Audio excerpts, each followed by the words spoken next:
আমার যে ইনস্টাগ্রামে ফেসবুকে 10K কমপ্লিট হলো তাও আমি খুশি নাই। হ্যাঁ, তো আমার কালকে ইনস্টাগ্রামে 10K কমপ্লিট হয়ে গিয়েছিল, আর তার কিছুদিন আগে ফেসবুকেও কমপ্লিট হয়ে গিয়েছিল।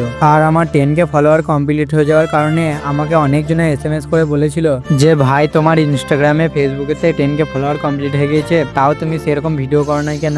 সেই ফলোয়ার্স কাউন্ট বলা যে আর 2টো ফলোয়ার লাগবে, আর 1টা ফলোয়ার লাগবে, প্লিজ ফলো করে দাও, তাহলে তাড়াতাড়ি আমার 10K হয়ে যাবে, তাহলে অনেক ফলোয়ার্স পেতে, অনেক ভিউজ পেতে।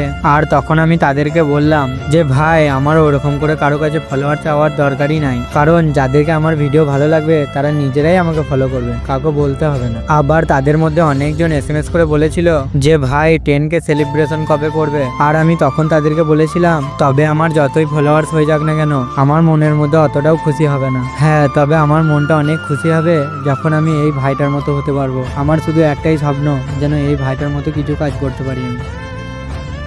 সত্যি বলছি, আমি যখন এই ভাইটার ভিডিও দেখি না আমার গায়ের লোম দাঁড়িয়ে যায়, আবার চোখগুলো সব জল করে ওঠে। আর আমার শুধুমাত্র একটাই স্বপ্ন, আমি যেন এরকম ভাবে মানুষের পাশে দাঁড়াতে পারি। সত্যি বলছি, আমি যেদিন এই কাজটা করতে পারবো না সেই দিন আমি ভাববো যে হ্যাঁ, দুনিয়া জিতে নিয়েছি।